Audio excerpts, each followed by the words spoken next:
Jangan saat Anda menuai taburanmu yang buruk di masa lalu, kamu nyalain Tuhan. Kenapa usaha saya sepi? Kenapa Tuhan tidak tolong saya? Kenapa Tuhan tidak berkati saya? Saya menyaksikan dengan mata kepala sendiri bahwa semua orang akan menuai taburannya selama muda. Waktu dia masih sehat, waktu dia masih kuat, waktu dia masih muda. Apa yang dia tabur itu yang dia tuai di masa tua.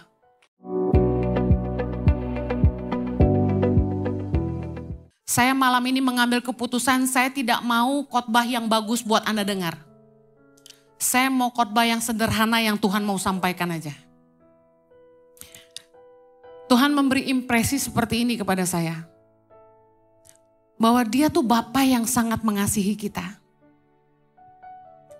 Dia mau kita tahu bahwa dia sayang kita. Apapun keberadaan kita. Waktu saya lagi doa Tuhan, saya mau sampein apa? Ngomong dong, jadi kayak ada pesan akhir tahun kan keren. Tapi gak dapet. Yang Tuhan terus kuat di hati saya harus sampaikan bahwa Bapa sayang sama kita. Tahu gak image yang muncul adalah apa? Ketika saya melihat anak-anak saya masih kecil. Mereka gak perlu lakukan apa-apa untuk mendapatkan cinta saya. Anda tahu kita harus percaya bahwa Tuhan mengasihi kita bukan karena apa yang kita bisa lakukan untuk Tuhan. Saya mau ulangi. Terima ini. Kita harus percaya bahwa Bapa mengasihi kita bukan karena apapun yang bisa kita lakukan bagi Dia. Tuhan mengasihi kita sebelum kita bisa kasih apapun sama Dia dan lakukan apapun bagi Dia. Katakan amin. Firman Tuhan berkata dalam 1 Yohanes 4 ayat 19, kita mengasihi karena Allah lebih dahulu mengasihi kita. He loves us first. Ibarat kalau Anda tanya suami istri, Felix sama Tasya siapa yang jatuh cinta duluan? Tasya atau Felix? Biasanya Felix akan bilang Tasya. Oh, Tasya bilang Felix dong. Kalau orang tanya sama Jojo, Jojo sama Henny siapa yang naksir duluan? Jojo akan bilang Henny dong. Kenyataannya Jojo dong. Tapi saya kasih tahu, kita dengan Tuhan, Tuhan yang naksir kita duluan. Tuhan yang jatuh cinta sama kita duluan. Sebelum Anda pernah lakukan apapun bagi Dia, sebelum Anda bisa kasih apapun sama Dia.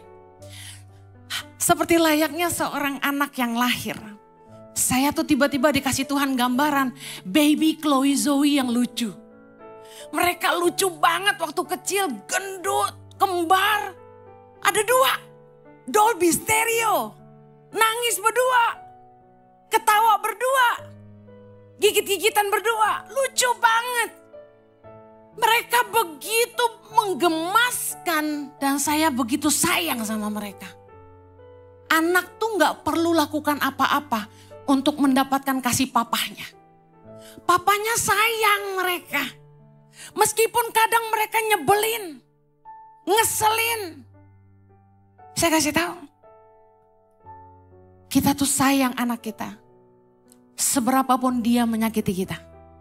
Anda mungkin masih punya anak-anak kecil-kecil yang ya paling bandelnya apa sih? Gak mau nurut disuruh mandi. Anak makin gede, tantangannya beda lagi. Yang setuju bilang amin. Seiring berjalannya waktu Chloe Zoe mulai besar, udah mulai ngerti bilang no, nggak nurut, dan lebih dengar teman daripada orang tuanya. Beberapa kejadian melukai hati saya. Beberapa kali saya merasa tertolak. Sampai saya pernah mengeluarkan statement begini ke anak saya. Jutaan anak di luar sana akan berharap jadi anak saya. Tapi kamu tidak menghargai kamu punya mama seperti saya. Saking kecewanya, saking jengkelnya. Tapi saya kasih tahu.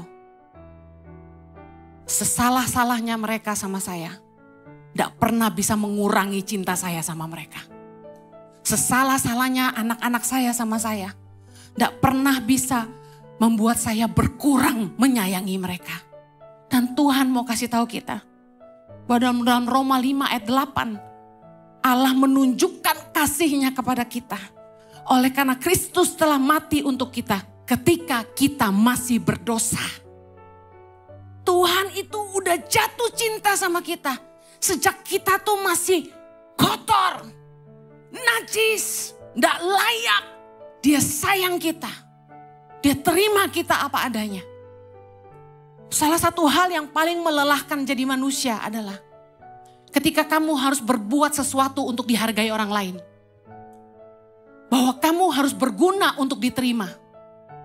Bahwa kamu harus memberikan sesuatu baru kamu disayang. Pernah orang tua merasa gini, kalau papa gak kaya kamu juga gak sayang sama papa? Orang tua pernah pasti ngomong gitu. Saya kasih tahu. Tuhan mengasihi kita apa adanya. Nggak ada tuntutan.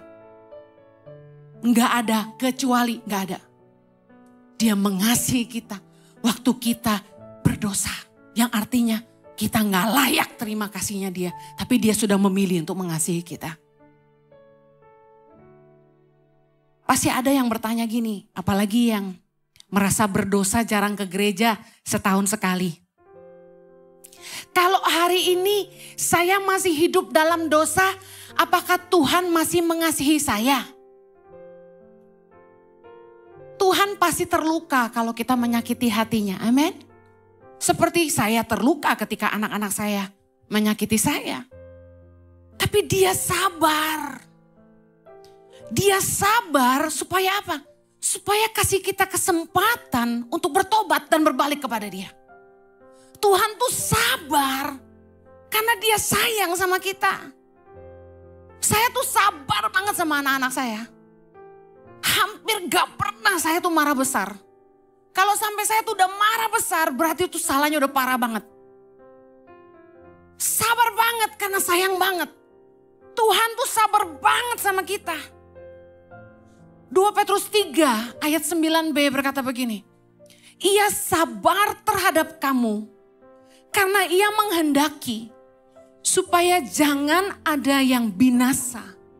Melainkan supaya semua orang berbalik dan bertobat. Ini hatinya Tuhan, Anda perlu kenal hatinya Bapa. Kita tuh bandel, kurang ajar. Main-main sama kasih karunia. Tapi saya kasih tahu Tuhan sayang kita dan terima kita apa adanya. Dia sabar sama kita. Karena dia mau supaya nggak ada yang binasa. Tapi supaya semua orang berbalik dan bertobat. 2 Petrus 3 ayat 15a berkata. Anggaplah kesabaran Tuhan kita sebagai kesempatan bagimu untuk beroleh selamat. Yes, Tuhan sabar karena dia sayang kita. Satu kali, Chloe bilang gini sama saya. Saya hari ini belum sungguh-sungguh ikut Tuhan. Karena saya tahu saya belum good enough. Dia bilang. Bahasa Indonesianya tuh belum cukup baik. Kalau saya mau ikut Tuhan, dia bilang. Saya mau benar-benar baik, dia bilang gitu. Dia enggak mau jadi batu sandungan buat teman-temannya, dia bilang gitu. Saya aminkan itu. Tapi saya bilang gini, kasih karunia Tuhan enggak mengharuskan kita harus selalu perfect.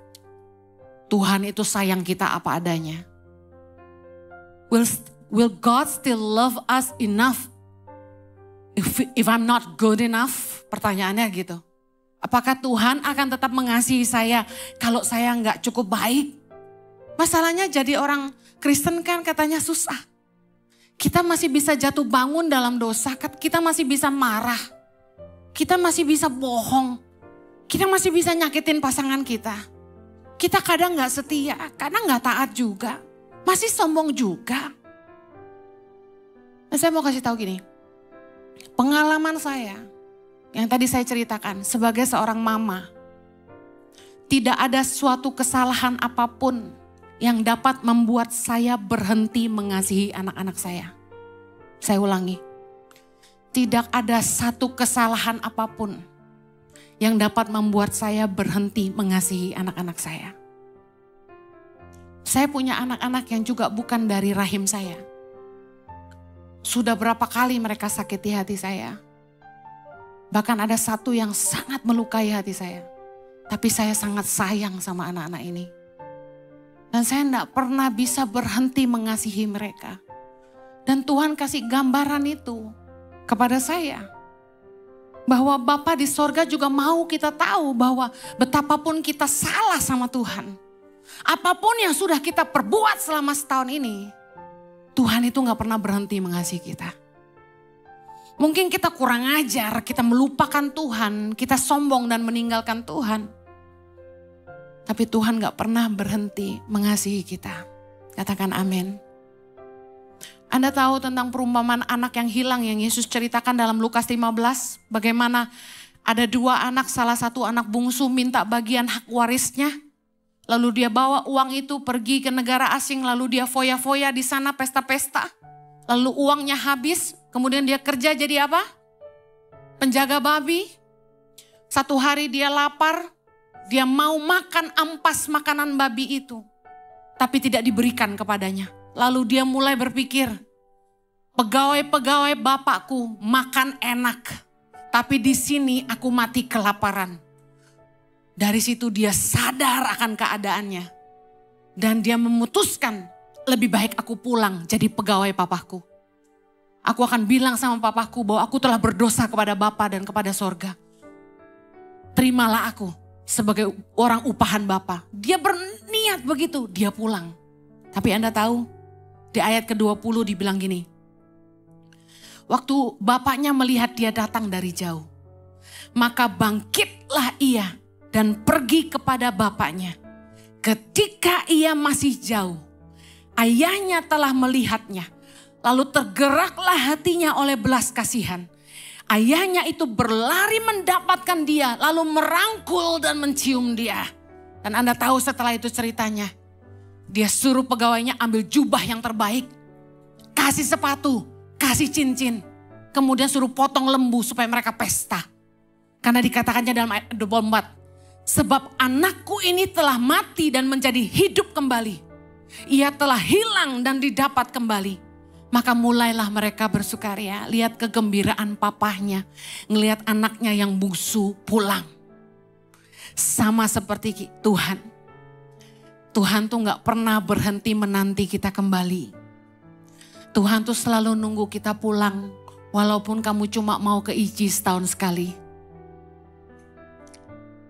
Tuhan sabar sama kita. Karena dia sayang sama kita. Saya tidak tahu apakah Anda punya pengalaman seperti saya. Yang tidak ngerti bagaimana punya papa yang baik. Papa kita sangat baik. Dia sangat sayang kita, amen. Kita yang gak layak diampuni, diterima, dan dipulihkan. Tapi pertanyaan saya, kalau kita sadar bahwa kita dikasihi Allah sedemikian rupa, sekalipun berkali-kali kita gagal, berkali-kali kita jatuh bangun dalam dosa, tapi Tuhan tetap mengampuni, menerima kita dan memberi kita kesempatan. Pertanyaannya, apakah hari ini kita menghidupi pertobatan? Karena Yesus berkata dalam Matius 3 ayat 8, jadi hasilkanlah buah yang sesuai dengan pertobatan. Kalau kita tahu Tuhan mengasihi kita, harusnya kita tidak mempermainkan kasih karunia. Katakan amin. Harusnya kita menghargai kasih karunia. 2 Korintus 6 ayat 1 berkata, jangan membuat menjadi sia-sia kasih karunia Allah yang telah kamu terima. Orang yang mengasihi Tuhan akan menghargai kasih karunia Tuhan dan memberikan hidupnya sungguh-sungguh bagi Tuhan. Saya pernah ketemu orang yang hidupnya hancur luar biasa. Tapi ketika dia ketemu sama Tuhan, dia bertobat sungguh-sungguh. Dan saya lihat dia hidup sungguh-sungguh untuk Tuhan. Pelayanan haus sekali, gak hitung-hitungan. Dia tidak dibayar sama gereja, dia datang paling pagi. Dia rapiin kursi, angkat speaker. Dia pelayanan yang bagian-bagian orang gak mau, dia kerjakan. Begitu haus dan cinta Tuhan. Kenapa dia mau seperti itu? Karena dia mau balas cintanya Tuhan buat dia. Karena dia sadar dia siapa. Dia sadar Tuhan mengasihi dia dan memulihkan hidupnya. Dan dia mau balas itu dengan melayani Tuhan sungguh-sungguh. Dia kasih hidupnya buat Tuhan. Tanda orang yang sungguh-sungguh sadar akan kasih Tuhan. Mereka akan bertobat sungguh-sungguh dan memberikan hidupnya sungguh-sungguh buat Tuhan. Malam hari ini, maukah Anda memberikan hidupmu kembali buat Tuhan? Maukah Anda memberikan hatimu untuk Tuhan?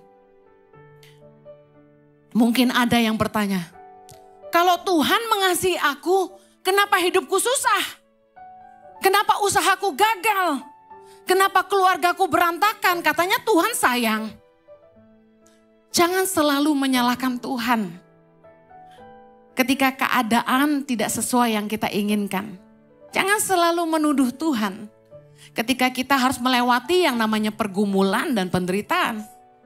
Secara cepat saya akan bagikan 3 penyebab masalah di hidup kita. Yang pertama, kesalahan kita sendiri. Katakan kesalahan kita sendiri. Yakobus 1 ayat 14 kita baca sama-sama. Tetapi tiap-tiap orang dicobai oleh keinginannya sendiri.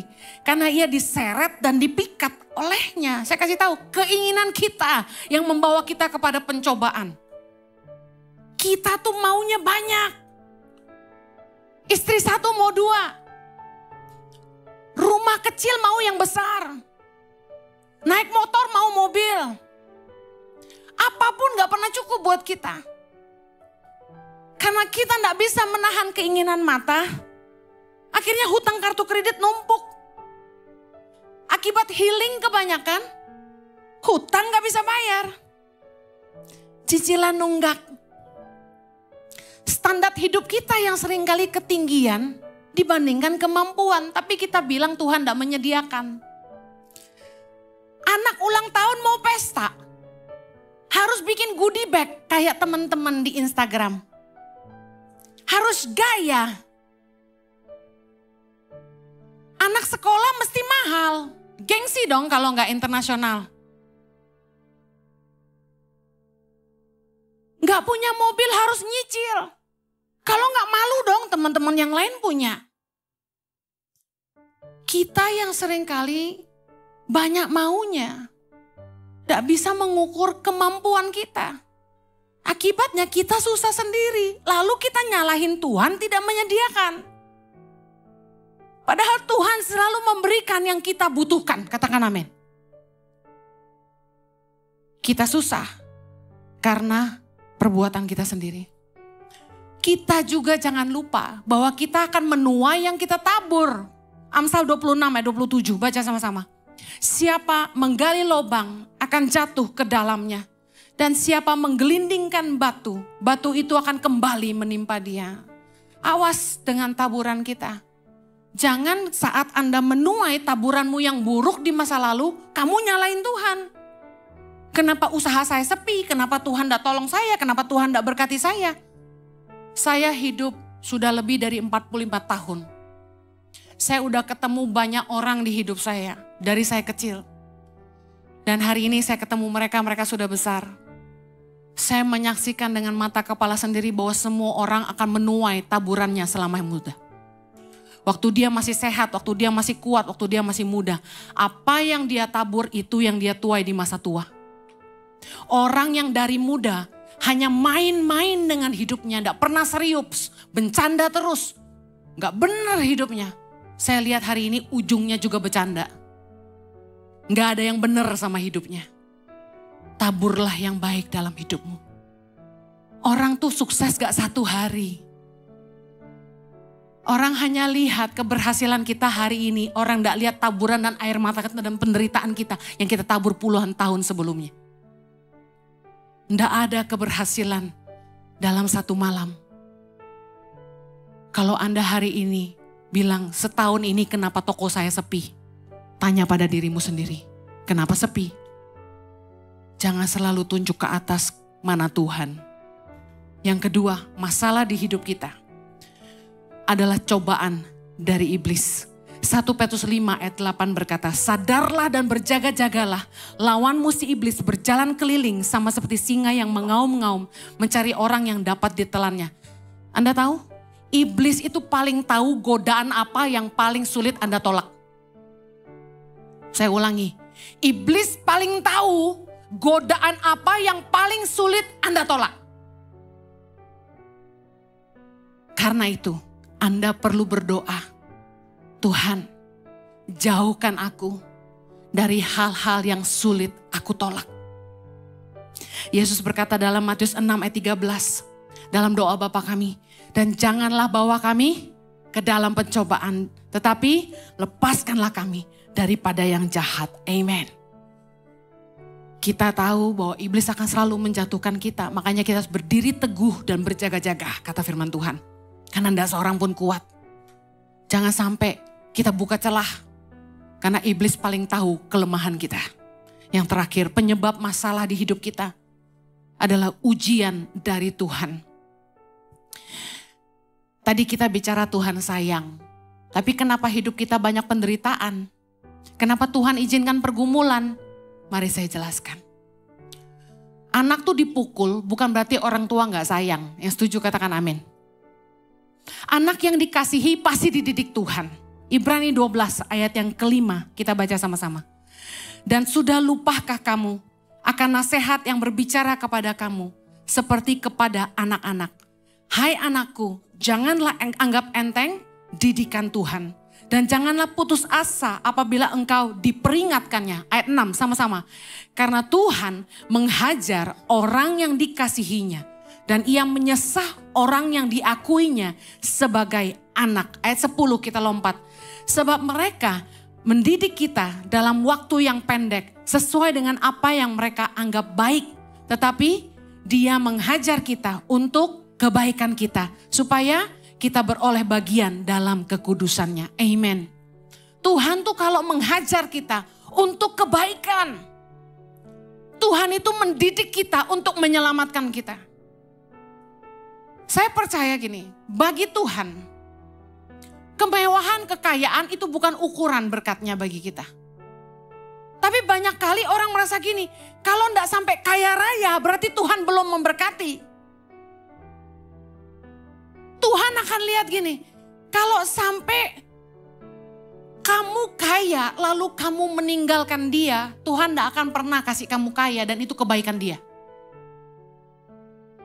Saya pernah cerita bahwa saya dulu waktu pulang dari Australia meninggalkan semuanya dan harus mulai lagi dari nol karena panggilan Tuhan.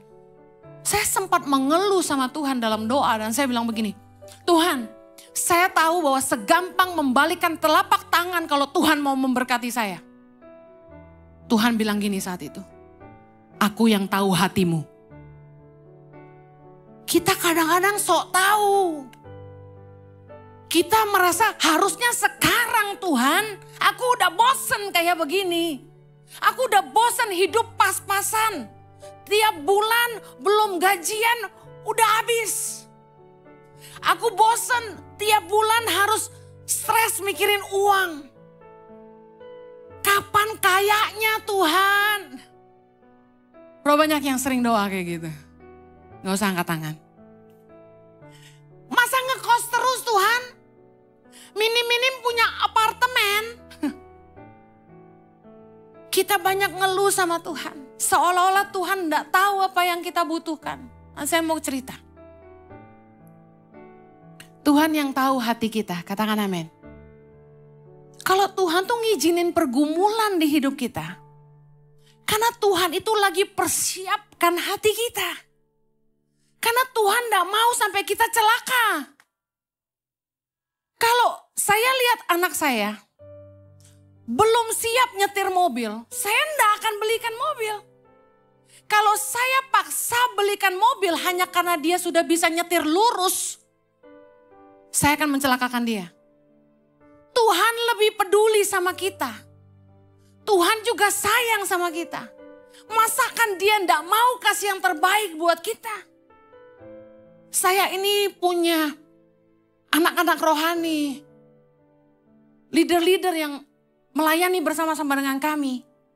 Hati saya sebagai mama selalu mikirin mereka satu-satu. Kalau saya lagi liatin Petrus sama Kiki, saya pikirin hidup mereka.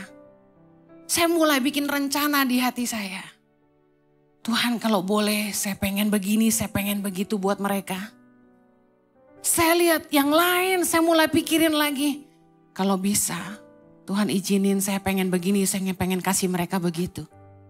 Saya percaya gini, saya yang manusia aja bisa mikirin orang-orang yang saya pimpin. Bisa mikirin anak-anak saya. Apalagi Bapa di sorga, dia pasti mikirin saudara. Tuhan pasti mikirin masa depanmu. Tuhan pasti peduli bahwa kamu butuh dan dia pengen kasih senang kamu. Saya sama suami saya tuh seneng banget kalau bisa bikin anak saya senang gitu loh. Saya yakin Anda kalau punya anak, Anda tahu perasaan saya. Bahwa waktu kita bisa bikin anak kita senang tuh kita happy banget. Meskipun pemberian kita tuh sederhana. Tapi waktu kita lihat mereka bahagia, kita lebih bahagia. Bapa di surga juga sama. Dia juga pengen kasih yang terbaik buat kita. Tapi dia tahu kesiapan hati kita. Tuhan mengizinkan tekanan dalam hidup kita supaya merendahkan hati kita. Matius 23 ayat 12 berkata, dan barang siapa meninggikan diri, ia akan direndahkan. Dan barang siapa merendahkan diri, dia akan ditinggikan. Dalam hidup saya, dari gua masih kecil banget, gue dihina terus sama orang. Gimana gak dihina? Orang tua saya berpisah. Saya umur 10 tahun. Waktu mereka ndak ada, kami di rumah bertiga ndak punya orang tua. Kami dihina saudara, kami dihina tetangga. Kami jadi bahan omongan. Sampai saya besar, saya harus berjuang buat hidup saya, kuliah, cari duit sendiri. Dihina sama teman-teman. Masuk full time di gereja, direndahkan juga sama pemimpin. Dipikir saya anak orang miskin, jadi saya paling ditindas sama semua. Karena mereka tahu saya tidak punya orang tua. Saya kenyang penghinaan. Saya cuma pernah tanya begini sama teman saya. Kalau simpan uang sama perhiasan di safety box itu kayak gimana ya? Saya cuma tanya doang karena gak pernah simpan uang di safety box. Pengen tahu aja. Anda tahu mereka jawab apa sama saya? Kalau duit lu gak seberapa taruh di bawah bantal aja. Bayangkan. Saya ini kenyang penghinaan. Saya sudah kenyang diinjek orang. Saya pernah cerita, saya pernah dijadikan kayak pembantu di rumah orang kaya yang support gereja. Harus bersihin rumahnya, harus masakin buat anaknya. Padahal status saya hamba Tuhan. Tapi saya taat dan lakukan semuanya. Saya tahu hari ini Tuhan izinin semua penghinaan, perendahan itu terjadi di hidup saya. Supaya selama saya hidup ini, saya mengasihi orang-orang lemah. Saya tidak pandang rendah siapapun. Nah, saya bisa bergaul dengan orang yang paling bawah sekalipun. Dan hari ini, ketika Tuhan memberi saya kemuliaan, saya tidak lupa diri, saya tidak jadi orang yang berbeda. Saya tetap jadi orang yang sama. Meskipun ada yang bilang gini, Bu Heni sombong. Bukan sombong, gak bisa ngomong kalau gak kenal. Kalau Anda udah akrab sama saya, Anda bingung ngomong sama saya. Saya kaku banget, saya paling gak bisa dideketin orang yang saya gak dekat. Kaku saya. Tapi saya kasih tahu, Tuhan itu ngasih kita ujian, pergumulan. Supaya mengeluarkan kualitas yang terbaik dalam hidup kita. Ayub 23 ayat 10 bilang gini. Karena ia tahu jalan hidupku. Seandainya ia menguji aku, katakan sama-sama. Aku akan timbul seperti emas. Ngomong sama-sama saya dengan profetik malam hari ini. Sama-sama, Ayub 23 ayat 10. 3, 2, 1. Karena ia tahu jalan hidupku. Seandainya ia menguji aku akan timbul seperti emas. Katakan amin. Aku akan timbul seperti emas. Katakan amin. Saya mau kasih tahu kalau apapun yang terjadi di tahun depan. Saya berdoa gini sama Tuhan. Tuhan kasih pesan dong, tahun 2025 adalah tahun apa? Karena banyak hamba Tuhan yang selalu melepaskan kata-kata itu. The year of favor, the year of peace, the year of bla bla bla. Saya juga mau, biar keren. Biar kayak pendeta-pendeta besar, saya juga mau lepaskan itu. Saya bilang, ayo dong Tuhan, jangan gitu dong. Nanti ribuan orang nih yang nonton khotbah saya. Masa saya gak melepaskan kata the year of apa gitu.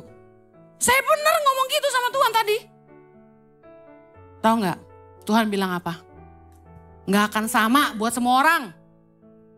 Saya akan dengan senang hati berkata, saudara-saudara, Tuhan berkata 2025 akan jadi tahun penuh kasih karunia bagi kita semua. Haleluya. Pengen banget gue. Tapi masalahnya Tuhan bilang gini, enggak bakal sama buat semua. Akan ada yang mengalami tantangan. Akan ada yang mengalami kemurahan. Akan ada yang mengalami tekanan. Akan ada yang mengalami kasih karunia. Akan ada yang mengalami kelimpahan. Akan ada yang melewati penderitaan. Tapi jangan takut. Dengar firman Tuhan malam hari ini. Kita baca sama-sama Roma 8 ayat 35. 321. Siapakah yang akan memisahkan kita dari kasih Kristus? Penindasan atau kesesakan, atau penganiayaan, atau kelaparan, atau ketelanjangan, atau bahaya, atau pedang, seperti ada tertulis, oleh karena engkau kami ada dalam bahaya maut sepanjang hari. Kami telah dianggap sebagai domba-domba sembelihan. Ayat 37. Tapi dalam semuanya itu kita lebih daripada orang-orang yang menang oleh Dia yang telah mengasihi kita. Apapun yang akan kita hadapi di tahun depan, percayalah bahwa kita punya Bapa yang mengasihi kita, yang akan membawa kita kepada satu kemenangan, kepada kemenangan yang lain, dan kasih-Nya tidak akan pernah meninggalkan kita. Katakan amin. Haleluya. Mari akhiri tahun 2024 dengan menaruh pengharapan kita kepada kasih Bapa yang kekal. Kasih yang tidak pernah berubah. Kasih yang selalu ada buat kita, apapun keadaan kita. Kasih yang menerima kita apa adanya. Mari akhiri dengan satu doa permohonan. Karena Dia Bapa yang baik bagi kita. Matius 7 ayat 11. Jadi jika kamu yang jahat tahu memberi pemberian yang baik kepada anak-anakmu, apalagi Bapamu yang di sorga, Ia akan memberikan yang baik kepada mereka yang meminta kepadanya. Pejamkan matamu dan minta yang terbaik sama Tuhan malam ini. Dengan iman katakan, aku percaya Engkau mengasihi aku Tuhan. Engkau Bapa yang baik dalam hidupku.